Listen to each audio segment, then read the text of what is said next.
Wellman TV. Marshall Ortega. Kabanata 126. Wala akong pakialam kung sino ang asawa mo. Kinakabahang pinunasan ni Dominic ang pawis sa noo at sinubukang pakalmayan ang sarili. Mr. Barker, hindi makikita ng Southvale ang anumang malaking paglago sa darating na dekada. Kamakailan, nagkaroon din ng malaking pagmamadali upang magbenta ng mga ari-arian sa Southvale. Ang mga mamumuhunan ay halos ibinababa ito sa ika-10 ng orihinal na halaga nito. Kahit na si Jonah ay namumuhunan ng halos 20 bilyon sa Infinity Tower Commercial District sa nakalipas na 3 taon, walang bibili nito ngayon, kahit nasa 200 milyon. Ang Dunn Group ay malalim na nahati sa desisyon na kontrolin ang Infinity Tower. Iyan ang isa sa mga pangunahing dahilan kung bakit nahihirapan akong magtiwala sa mga pangako ni Shirley. Kung hindi namin masecure ang Infinity Tower para sa muling auction sa lalong madaling panahon, malamang na hindi namin mabawi kahit 1/3 ng aming orihinal na Joan. Naputol si Dominic nang inis na si Sebastian sa kabilang linya. Dominic, alam mo ba ang nangyayari? 20 minuto ang nakalipas, tinapos ng mga Dons ang lahat ng relasyon sa negosyo sa Suneast Bank sa bawat sangay at rehiyon. Nag-apply pa sila upang isara ang kanilang mga account sa amin. Sa loob lamang ng kalahating oras, ang kita sa pagpapatakbo ng aming bangko ay bumaba na ng halos 10% dahil lamang sa pagkawala ng Dunn Group bilang isang kliyente. Dominic, kaya mo bang pasanin ang responsibilidad na ito? Kalkulahin ang financial blow compared sa 3.8 billion loan, gaano na bakat hindi ang mga pagkalugi ngayon? Ang iyong mga pagpipilian ay nag-iwan sa Suneast Bank sa isang marupok na posisyon. Ang mga mata ng buong industriya ay nasa amin, nanunood sa mga pinsalang naganap. Maaari mo bang pagaanan ang epekto? Kung hindi mo ito mareresolba ngayong gabi, hindi ka lang makakaharap sa posibleng pagpapaalis, ngunit maaari ka ring humarap sa legal na aksyon. Ang mga share ng Suneast Bank ay dumudulas na sa merkado. Kung magpapatuloy ito at hindi tayo makagawa ng positibong balita, ang kinabukasan ng bangko ay guguho sa iyong mga kamay. Ikaw na walang kakayahan na tanga. Malapit nang dumating si Aaron sa Harmonfield. Makipagtulungan sa kanya sa muling pagtatatag ng mga relasyon sa mga Dons. Kailangan mo ring harapin ang kaso ni Marshall ngayong gabi. Samantala, 3 mararangyang Mercedes-Benz na kotse ang mabilis na naglakbay mula sa Harmonfield Airport patungo sa sentro ng lungsod. Ang mga sasakyang iyon ay ibinigay ni Jet, na dumating upang kunin si Leonardo. Magkaklase sila sa high school sa Southeast Orientia 2 dekada na ang nakararaan, at habang hindi sila nagkita sa loob ng maraming taon, nanatili silang regular na nakikipag-ugnayan. Mula nang gumanap bilang Vice General Manager para sa Cartier ng Aldridge's Orientia Affairs Department ngayong taon, mas malapit nang nakipag-ugnayan si Leonardo kay Jet. Pagkatapos ng ilang nabigong pagtatangka na magkita, sa wakas ay nagkita na sila ngayon sa Harmonfield. Leonardo ay kinikilig. Jet, nabalitaan ko na malapit ka nang ma-promote bilang Deputy Mayor ng Harmonfield. Maayos ang takbo para sa ikaw. Ikaw ang mas mabilis na sumulong. Mahusay ang iyong setup kasama ang Aldridges, isa sa nangungunang 5 tycoon sa mundo. Tingnan mo, Deputy CEO ng Orientia Affairs Department. Inggit ako sayo. If ever na bumagsak ang career ko, baka magtrabaho ako sayo. Hahaha. No worries. Tumawa si Leonardo, saka idinagdag, ngunit lahat ng tao ay may kani-kanyang layunin, at ang aking landas ay maaaring hindi angkop sa iyo. Siya nga pala, palagi mong binabanggit na ang iyong asawa ay isang mahusay na lutuin, lalo na sa mga pagkaing draconian. Matagal na akong hindi nakakain nito, at sabik na akong subukan ang kanyang espesyalidad ngayong gabi. Walang magawa si Jet. Nakakalungkot, ngayong gabi, isang seryosong isyu ang dumating sa Suneast Bank, kung saan nagtatrabaho ang asawa ko, at siya ay nakatali sa overtime. Gusto niyang umuwi ng maaga at ipaghanda kanya ng mga signature dish. Sadly, it's not happening tonight. Pero hayaan mo muna akong i-treat ka sa Harmonfield's Top Roast Duck Restaurant. Pagkatapos niyang magtrabaho, pupunta tayo sa isang tea house sa northern suburbs para magtimpla ng tsaa. Gumagana ba iyon? Bahagyang lumabo ang ekspresyon ni Leonardo sa mga sinabi nito. Jet, pinapababa mo ako. Pumunta ako dito para lang maranasan ang luto ng asawa mo. Magtiwala ka sa akin, Leonardo, hindi natin ito intensyon. Sinubukan ni Jet na magpaliwanag. Isang mahirap na customer ang dumating sa bangko ngayong gabi. Sinabi ng isang binata na nagdala siya ng 3.8 bilyong pera at iginiit na ang bawat empleyado ay magtatrabaho ng huli para mabilang ito.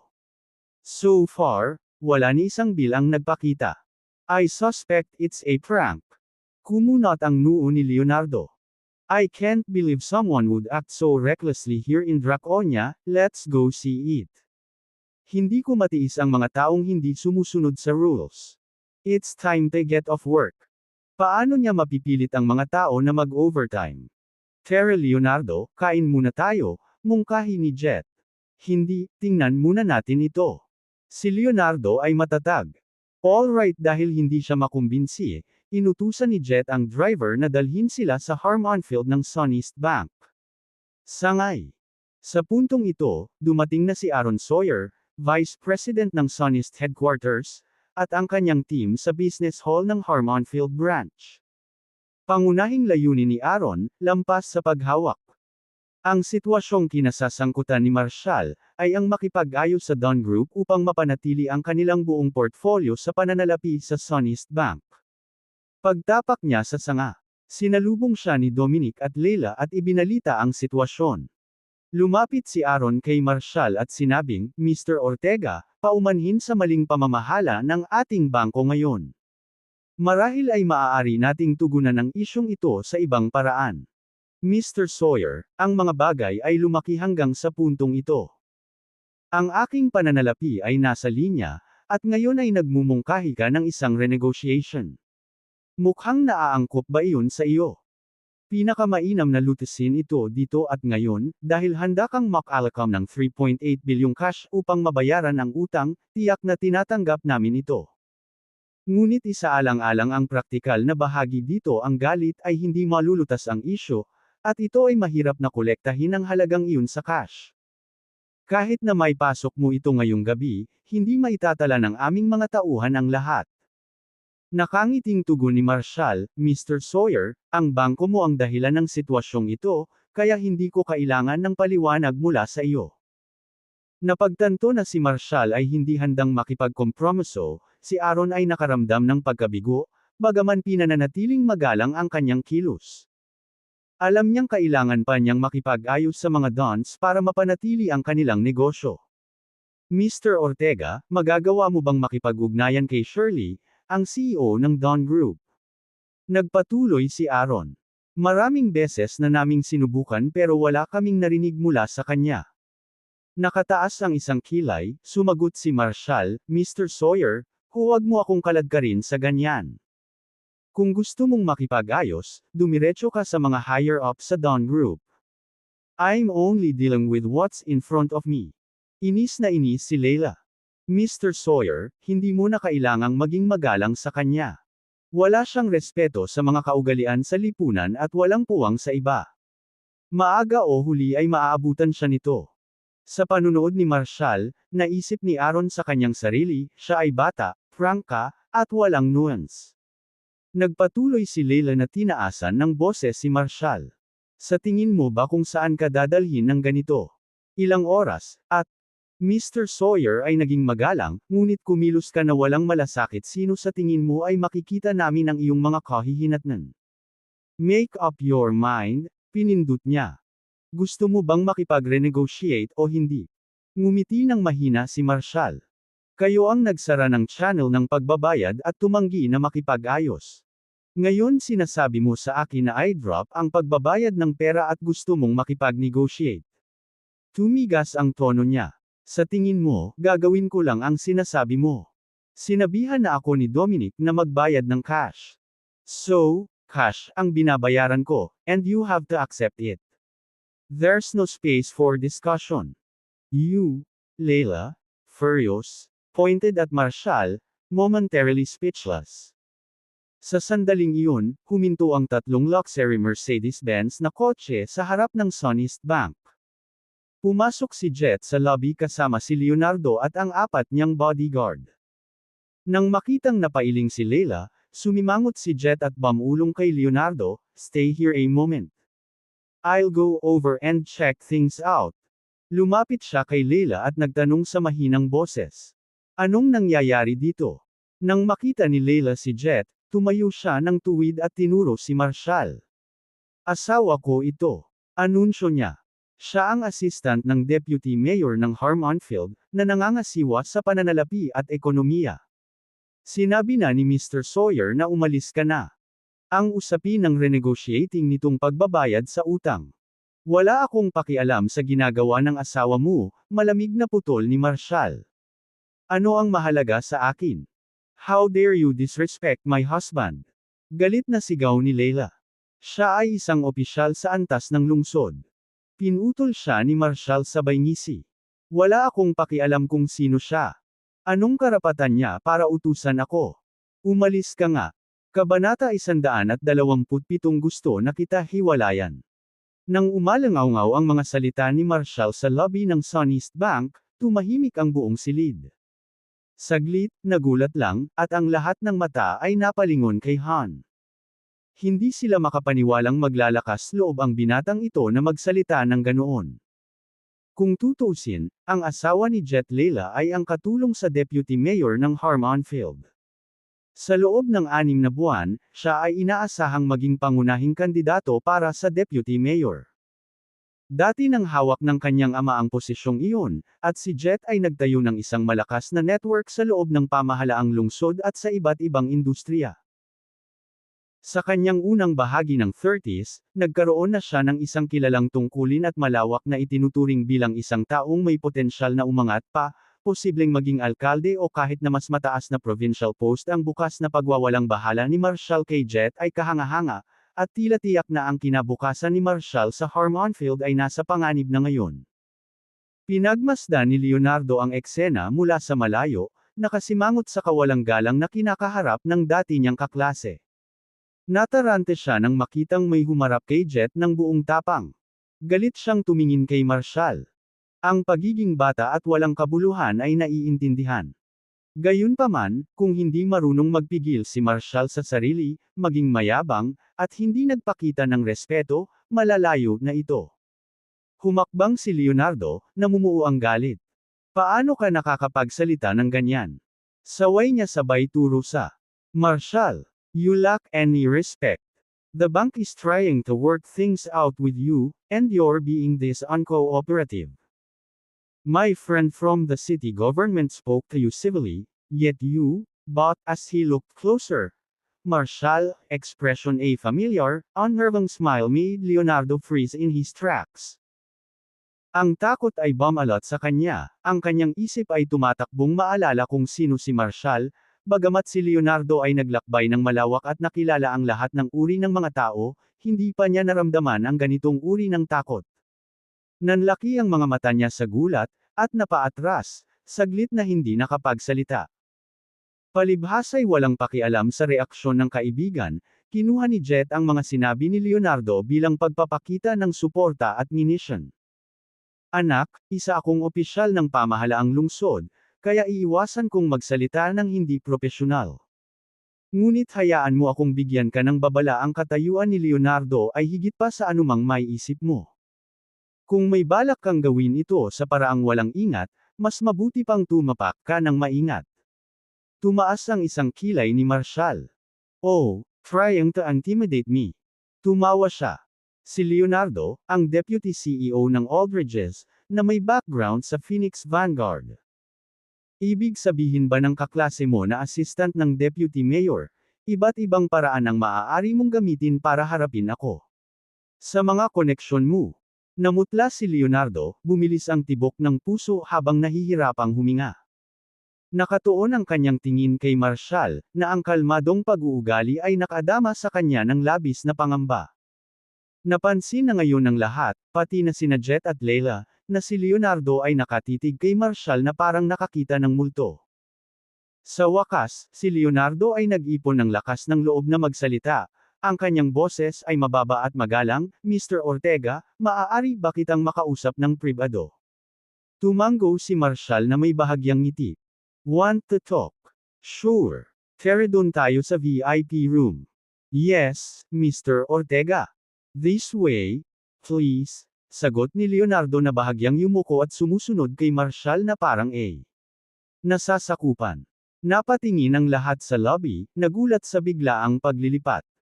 Paanong si Leonardo, ang Deputy CEO ng Aldridge's, Orientia Affairs Department, ay naging ganap na sunod sonyeran sa harap ni Marshall. Ang kanyang kilos ay naging maamon na parabang nasa presensya ng isang malakas na puwersa. Sa loob ng VIP room, mariing isinara ni Leonardo ang pinto. Napaluhod siya sa harap ni Marshall. Mr. Ortega, I deserve punishment. I didn't realize I was in the presence of Lord Drakebane. I'll accept any penalty you think fit.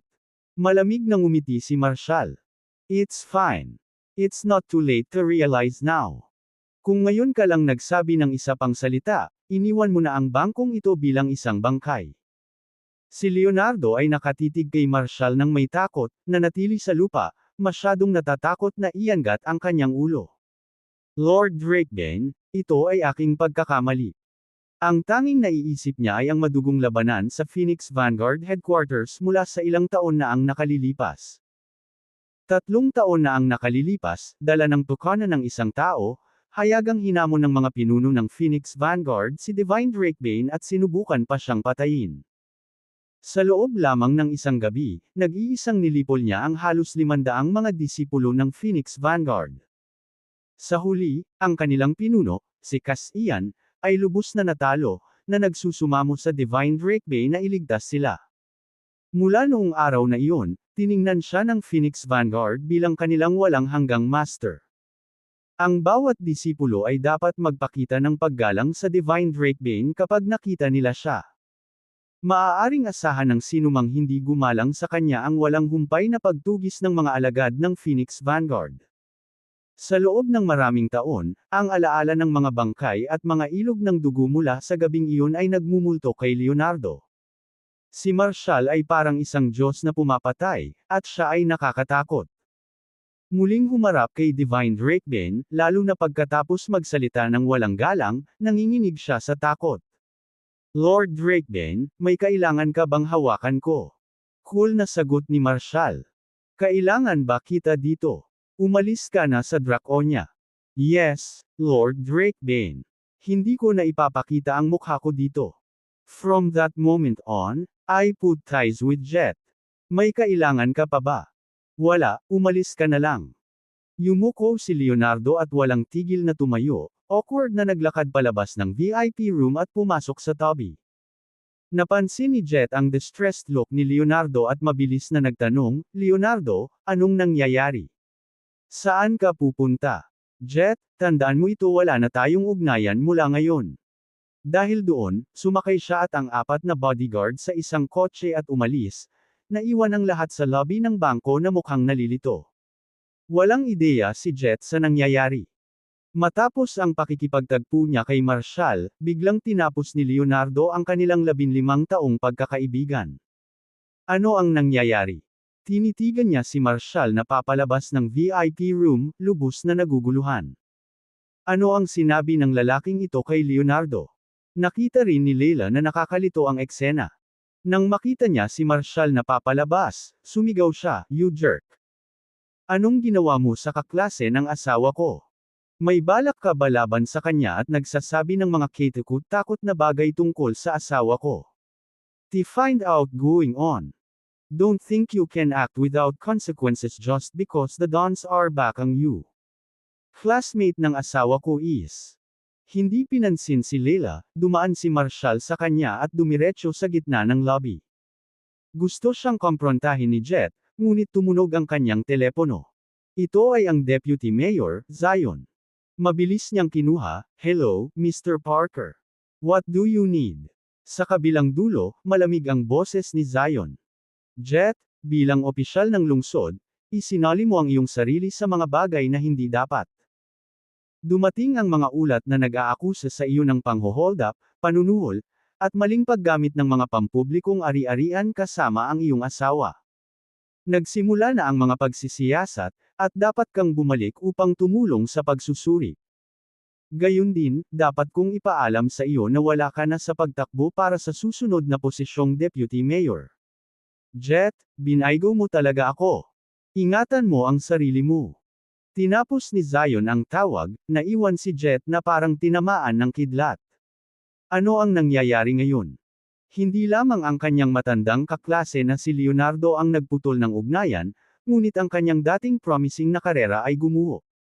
Sa sandaling iyon, tumingin siya mula kay Marshall hanggang sa galit na si Leila. Namulat siya lahat ng kaguluhan ngayon ay dahil sa kanya. Wala siyang ideya kung anong koneksyon mayroon si Marshall, ngunit sigurado siyang nagmula sa kanya ang lahat ng nangyari ngayon. Hindi niya maintindihan kung gaano kalakas ang background ni Marshall.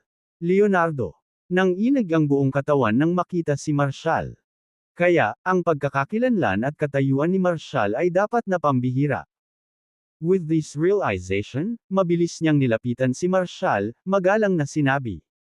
Mr. Ortega, pasensya na.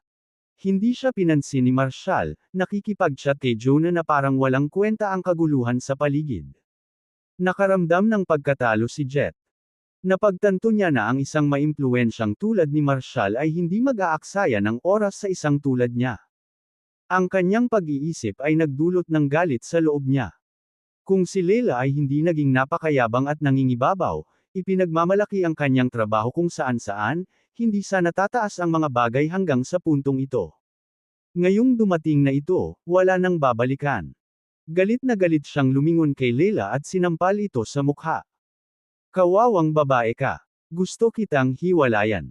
Bakit mo ako sinaktan? Nasisiraan ka na ba ng bait? Hindi mo ako pwedeng hiwalayan. Huminahon ka, ano bang nangyayari sa'yo? Napatitig si Leila kay Jet sa takot, nalilito sa mga nangyayari. Umalis si Leonardo sa galit, determinadong putulin ang relasyon kay Jet. Si Jet naman ay gustong hiwalayan si Leila. Pareho silang nasa ilalim ng ilang uri ng spell. Ano nga ba ang nangyari? Habang nagmumuni-muni si Leila, mas lalo siyang natakot. Bigla siyang may naalala at kinakabahan siyang napatingin kay Marshall. Tahimik ang lobby ng SunEast Bank. Napalingon ang lahat upang panoorin si Marshall, ang lamig na dumadaloy sa kanilang mga gulugod. Kabanata 128 The Dons, Confidence Kabanata 128 The Dons, Confidence. Tahimik ang lobby ng SunEast Bank. Ang mga kawani na nagtatrabaho ng huli ay hindi alam ang hindi pangkaraniwang sitwasyon na nangyayari sa kanila. Ang kakaibang palitan nina Leonardo at Jet ay nagdulot ng pagkalito sa lahat. Nasa ilalim ba sila ng isang uri ng spell? Ano ang napag-usapan nina Leonardo at Marshall sa VIP room? Bakit biglang umalis si Leonardo? Napakamot sila sa ulo ng mga tanong na iyon. Sa halos 6 p.m. Isang pulutong ang nagtipon sa labas ng SunEast Bank. Bukod sa on-duty na staff, lumitaw ang mga curious na customer matapos marinig online na ang bangko ay magpapakita ng isang kapanapanabik na kaganapan na kinasasangkutan ng pagbabayad ng 3.8 bilyong cash. Ang karaniwang tahimik na pasukan ng bangko ay punong-puno na ngayon ng mga nanunood.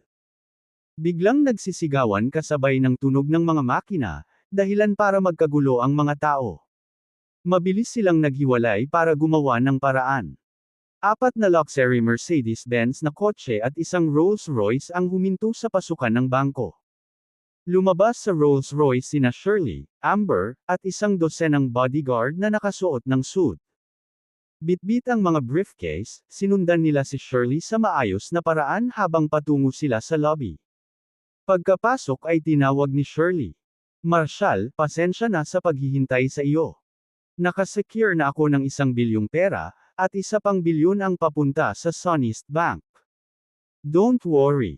By midnight tonight, the total of 3.8 billion will be here. Ang kanyang anunsyo ay nagdulot ng paghingal ng lahat sa bangko. Tunay na ang mga Dons ang pinakamakapangyarihang pamilya sa Harmonfield.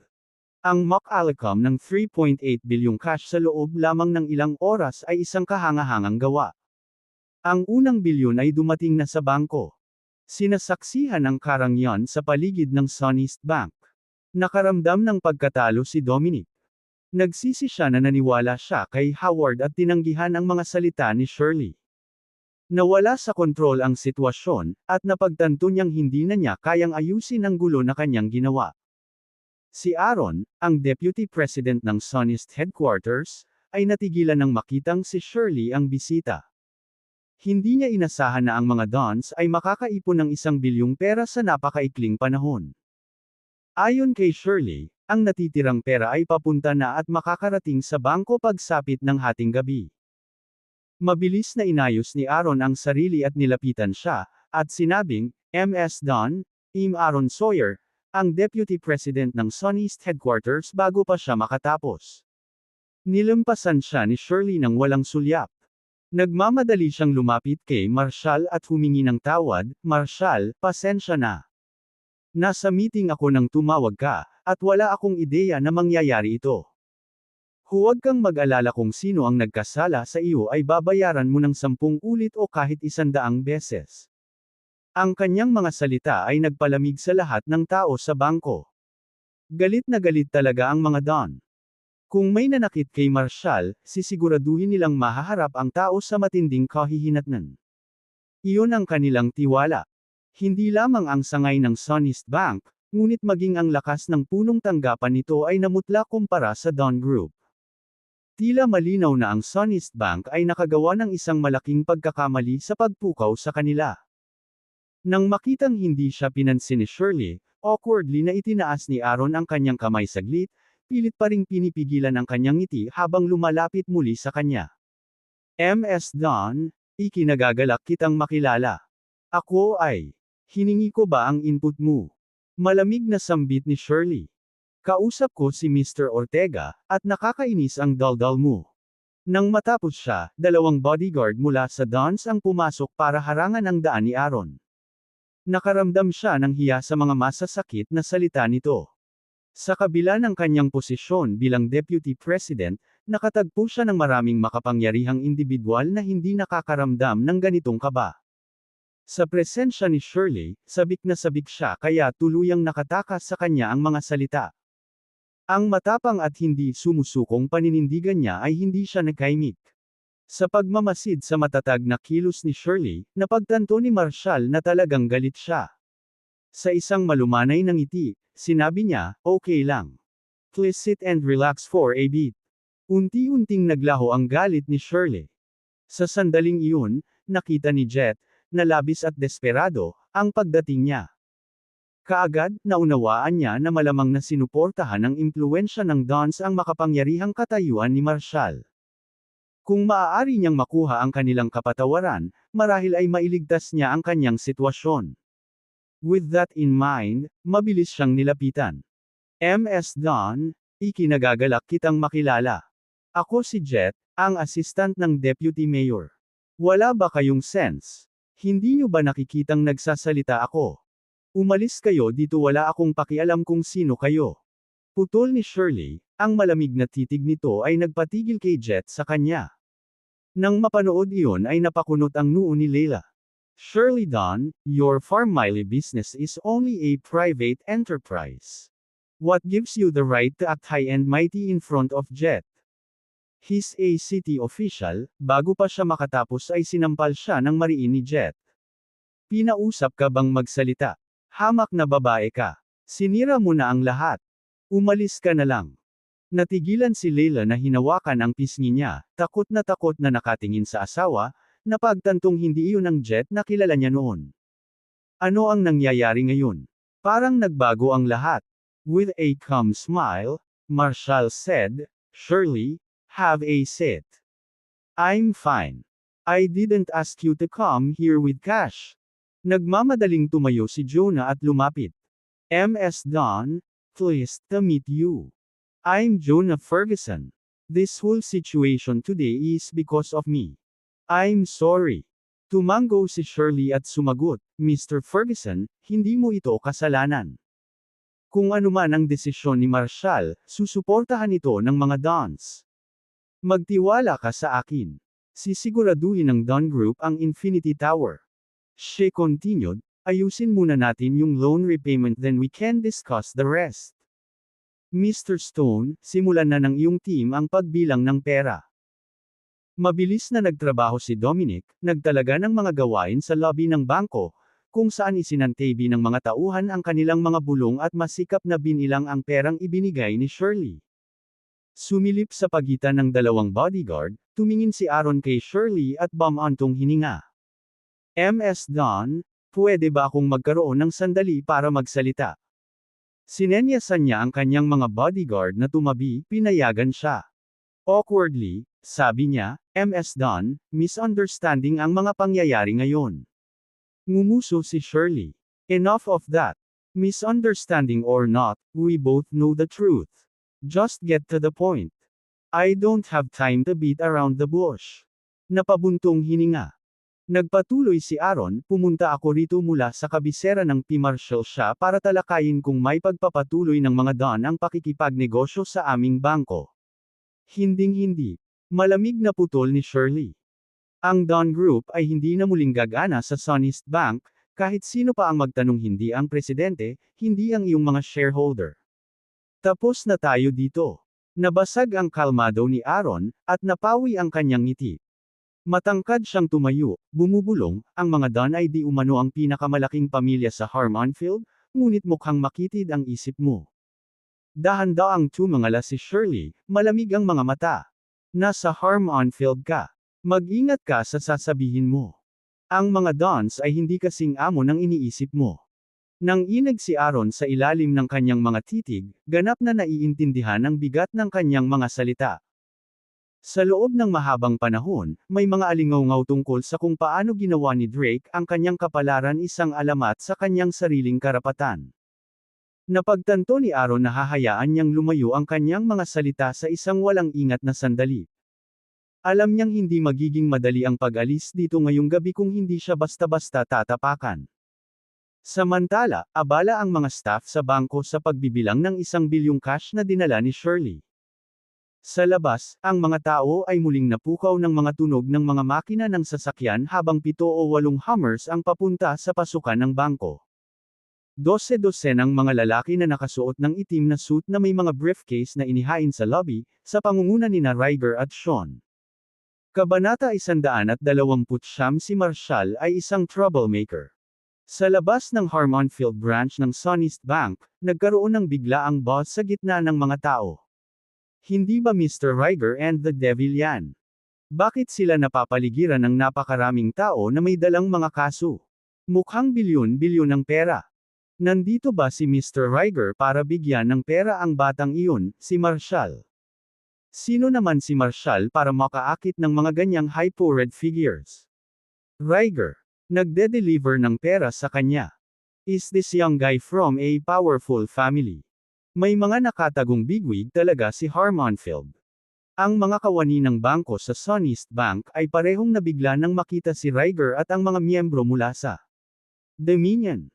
Alam ng lahat sa Harmonfield ang tungkol kay Ryger ang kilalang kapangyarihan sa ilalim ng lupa na tunay na namuhay ayon sa kanyang reputasyon bilang isang malupit na dyablo. Para sa mga tumawid sa kanya, walang pangalawang pagkakataon, kumpara sa mga Dons, hindi niya inilihim ang kanyang kalupitan. Habang nakapikit ang mga bodyguard niyang nakaitim, diretsyong nilapitan ni Ryger si Marshall.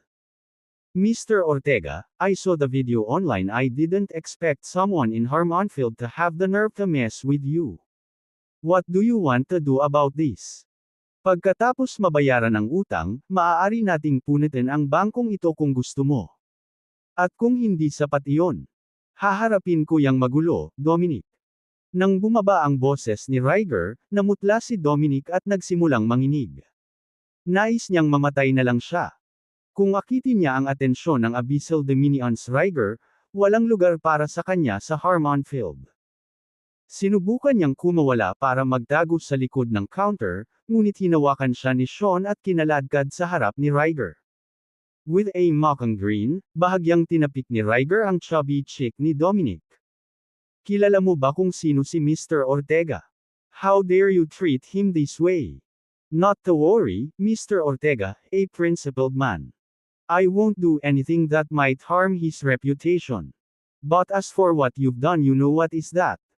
Sa loob ng 5 minuto, ang iyong karumal-dumal na reputasyon ay papasok sa isipan ng lahat sa Harmon Field. Kinilig si Dominic, hindi sigurado kung alin sa marami niyang maling gawain ang tinutukoy ni Ryger. Patuloy na tinatapik ni Ryger ang mukha ni Dominic, na sinasabi. Ngayon nandito ako para ayusin ang score. Hindi ko inaasahan na ang hamak na presidente ng bangko na tulad mo ay magkakaroon ng napakaraming maling gawain.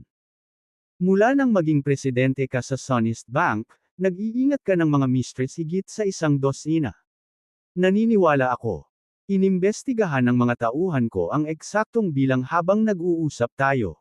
Bawat mistress mo ay ibinahagi na sa amin ang iyong maruruming sekreto. Naku, livestream na pala ang buong usapan. Soon, tapos na ang story mo. Congratulations, Mr. Stone. Malapit ka ng maging bida.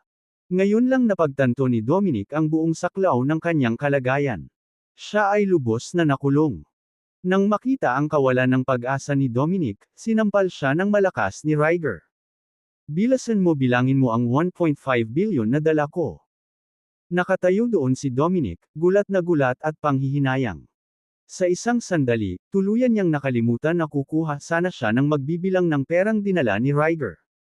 Binigyan siya ni Ryger ng malakas na siko. Anong nakatayo ka lang dyan? Sa tingin mo ba nandito tayo para maghintay magdamag? Simulan mo nang magbilang. Mabilis, nagmamadaling tumayo si Dominic at itinuro ang isang grupo ng mga lalaking nakasuot, bawat isa ay may dalang mga briefcase, patungo sa counter.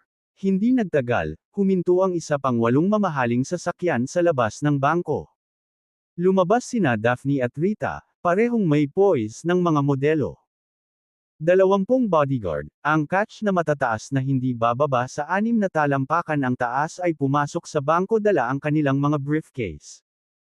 Dumiretso si Daphne kay Marshall, Mr. Ortega, the moment I heard. I rallied Violet Crest International to get the funds. Nagdala ako ng 2 bilyon. Mayroon pang 2 bilyon sa daan. Pagsapit ng hating gabi, ideposito na natin ang buong 3.8 bilyon. Sa di kalayuan, natanong ni Aaron ang magarang damit na mga babae, na hindi makapagsalita. Ang tanga talaga ni Dominic. Anong klaseng big shot ang dinala niya ngayon? Nakakahiya sa Sonest Bank. Naisip niya na ang sukat ng sitwasyon ay sapat na upang ganap na masira ang Sonest Bank. Samantala, sa lobby ng Sonest, isang eksena ang naganap habang binibilang ang bilyon-bilyon. Sa kabila ng bayan, sa Springlight Hotel sa Harmonfield Center, sina Vera, Alice, at Zachary ay nag-e-enjoy sa marangyang pagkain pagkatapos tapusin ang Southville land transfer. Habang naririnig ni Vera ang pinag-uusapan ng mga tao sa hotel tungkol sa Sonest Bank, mas napukaw ang kanyang pagkamausisa.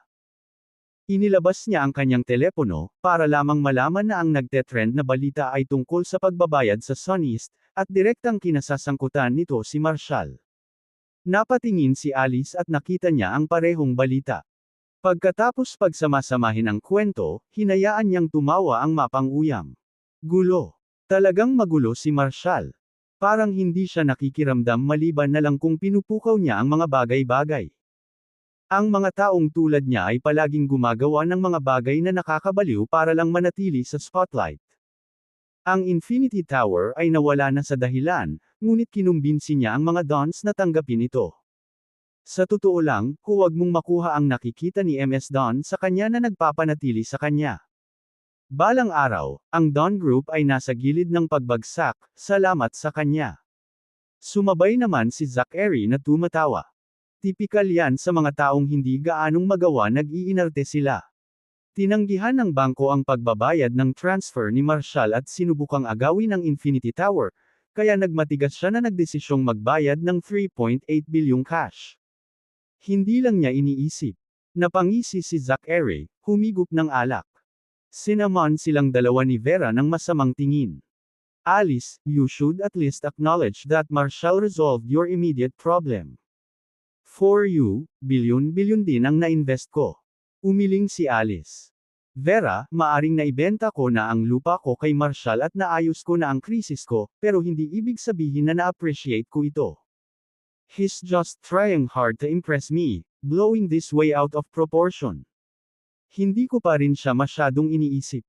Kahit 500 million binili niya ang lupa ko, small thinker pa rin siya. Ano ang posibleng makamit ng isang tulad niya? Ito ay isang maliit na isyo, ngunit ginagawa niya ang gayong palabas. Sa palagay ba niya ay maaari siyang manatili sa Harmon-Field pagkatapos makipag-away sa bangko? Masyado lang siyang mababaw at walang alam. Hindi na gustong makinig sa anumang mga pagpapalagay ni Alice, ibinalik ni Vera ang kanyang atensyon sa live stream at binanggit ang isang linya ng text na nagsasabing sina Shirley, Daphne, at Ryger ay nasa Sonest Bank. Bakit nandoon din sila? Pagkatapos, habang nanonood siya, ang balita tungkol sa Sonest at Marshall ay biglang nawala sa internet. Nag-alinlangan si Vera, na pagtanto na isang makapangyarihang figure ang pumasok upang alisin ito. Tumayo siya, sinabi niya, masaya kayong dalawa sa natitirang pagkain ninyo. Pupunta ako sa Sonest Bank para tingnan si Marshall. Kabanata 130 Baliw ka ba? Sa opisina ng alkalde ng Harmon-Field. Mabilis na in-update ni Gordon si Henry sa sitwasyon ng Sonest Bank. Mr. Wright, gaya ng itinuro mo, nakipag-ugnayan ako kay Mr. Parker. Nagalit siya nang malaman niya na ang kanyang assistant, si Jet Hodge, ay nagpasok ng kanyang sarili sa mga isyu sa negosyo sa Sonest Bank. Ipinasa ko na ang ebidensya ng mga aksyon ni Jet sa aming disciplinary committee, at iniimbestigahan na nila siya ngayon. Tumango si Henry na may pag-iisip. I didn't expect Zion to be so quick to act. How are things on the police front?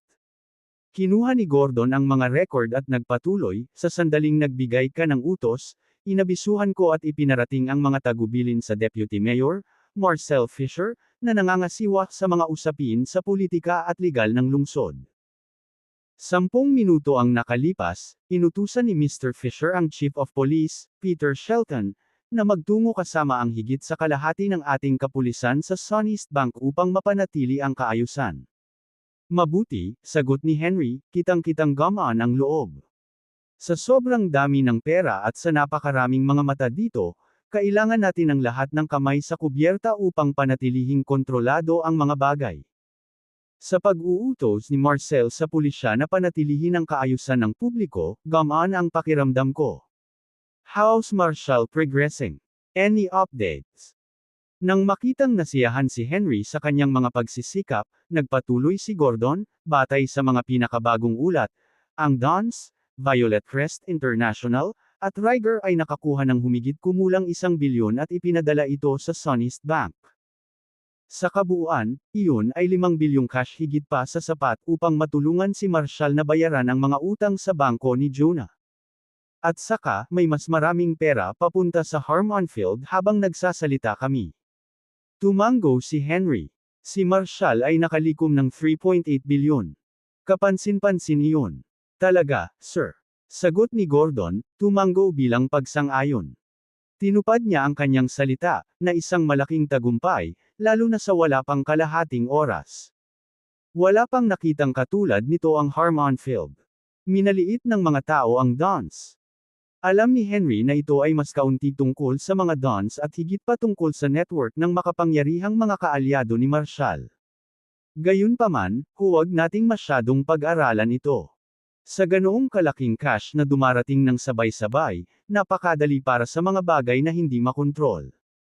Subaybayan natin ang bangko at manatiling malapit na makipag-ugnayan kay Marcel. Ipahayag ang aking paninindigan, kailangan nating pangalagaan ang mga pondong ito sa pamamagitan ng pagpapanatiling matatag sa kaayusan ng publiko.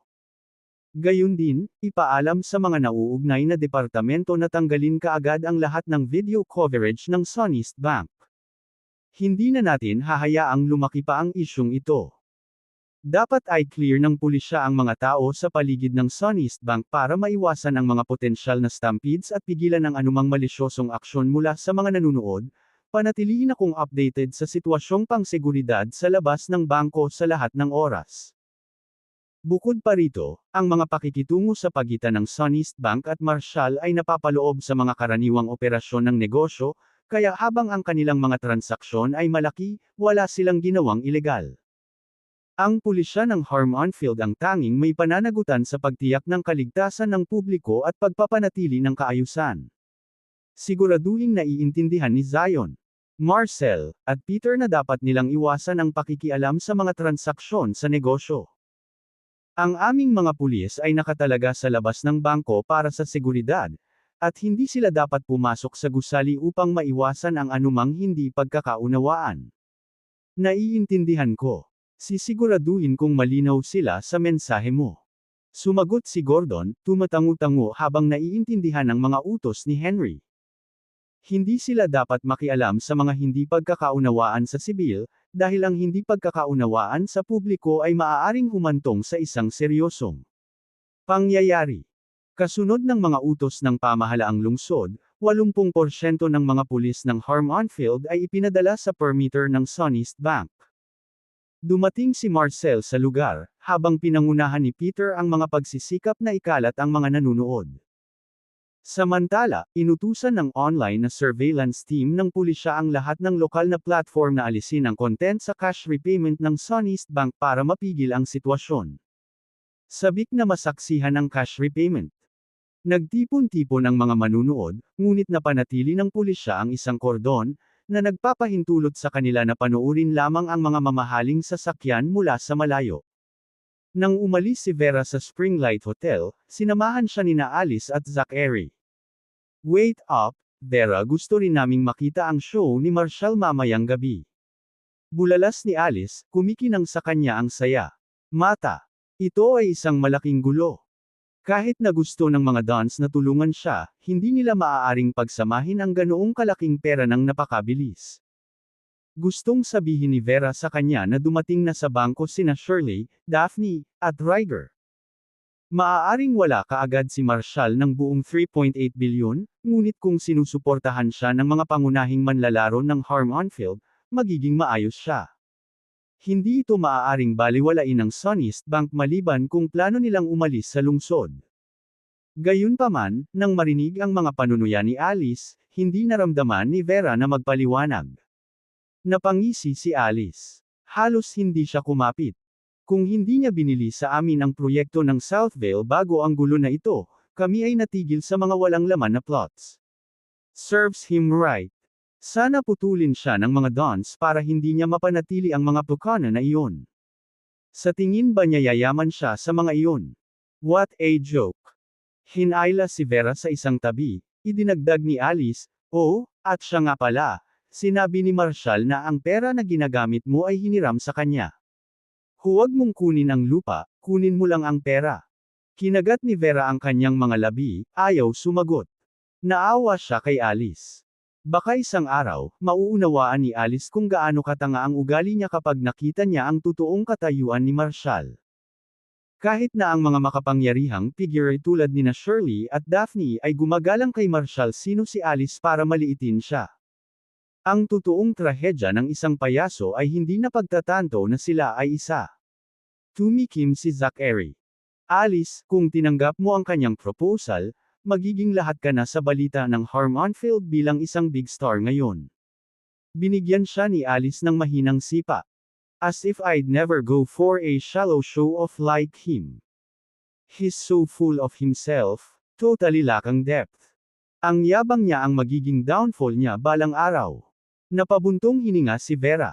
Alice, siguro panahon na para magbago ang pananaw mo at kilalanin mo si Marshall. Nabulag ka sa sarili mong mga bias na hindi mo makita ng malinaw. Sige, itigil mo na ang pagpupuri sa kahindek-hindek na lalaki sa harap ko. Pinutol ni Alice, ayaw ng makarinig pa. Vera, lagi kang nagdadahilan sa kanya. Hindi ko alam kung ano ang nangyayari sa iyo.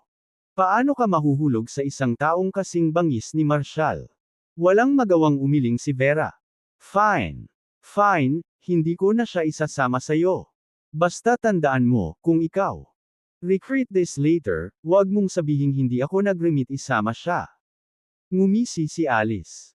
Ako, I'll never regret breaking things off with Marshall. Pangarap ko maging katulad ni Daphne. Sige, sige. Alice, reyna ka, at idol mo si Daphne. Ngumiti si Vera at umiling. Si Alice lang ang nakaluhod sa kanyang idolo na si Daphne ang mas magiging katulong sa harap ni Marshall. Nagkwentuhan ang tatlo sa daan hanggang sa makarating sila sa lobby perimeter ng Suneast Bank. Doon, nakita nila na ang pulisya ng Harmonfield ay naglagay na ng barikada, na humahadlang sa lahat ng mga nanunood sa pagpasok sa pinaghihigpitang lugar. Sinubukan ni Vera na ipaliwanag na siya ay kaibigan ni Marshall at nais na pumasok, ngunit hindi pa rin sila pinahintulutan. Pumasa. Mula sa malayo, nakamasid sila sa mga mag-agarang sasakyan na nakahanay sa labas ng bangko ngunit nakikita lang nila ang aktibidad sa lobby. Bagamat maliwanag ito at mukhang kalmado at abala, hindi nila makita ang sinuman sa mga tao sa loob. Nagpadala ng mensahe si Vera kay Marshall. Marshall, kamusta na dyan? Kailangan mo pa ba ng cash? Ilang 10,000 lang ang nasa akin. Kung alam kong nangangailangan ka, binili ko na ang Southvale property kaninang hapon. Sa halip ay ginawa ko itong pera para sa iyo. Binasa ni Marshall ang mensahe ni Vera, nakaramdam ng init sa loob. Bagamat hindi nakakatulong ang kanyang pera sa napakalaking 3.8 bilyong pagbabayad, ang kanyang pag-aalala ay napakahalaga sa kanya. Sa ilalim ng kanyang walang malasakit na ibabaw, si Vera ay tunay na tapat at may prinsipyo. Sumagot siya, hindi ko kailangan ng maliit na halaga, ngunit magandang malaman na nagmamalasakit ka. Maayos ang sitwasyon ng pera ngayon, kaya tumuon sa pagkuha ng mga papeles para sa Southvale property. Agad namang sumagot si Vera. Seryoso, iniisip mo pa rin ba ang Southvale plot? Baliw ka ba? Si Zachary at Alice ay walang pakialam sa iyo. Marshall, hindi ko man lang mahulaan kung bakit mo gustong bilhin ang ari-arian sa kanila. Nagpadala si Marshall ng nakangiting emoji. Ano pa? I'm in it for the money. Sagot ni Vera na may kasamang sarcastic na emoji, oh, so para sa ex-fiancé mo, Alice, right? Napabuntong hininga si Marshall. Isipin mo ang gusto mo, Vera. Wala akong oras para patuloy na makipag-chat. Nagpadala si Vera ng galit na emoji, at sumagot siya ng emoji ng baboy. Nang makita iyon, humagalpak siya ng tawa, na nakuha ang atensyon ng dalawang pulis sa malapit, na mukhang maingat. Siya ay mabilis na huminto, naisip, wow, sila ay tumatalon. Natawa lang ako ng bahagya, at nasa gilid na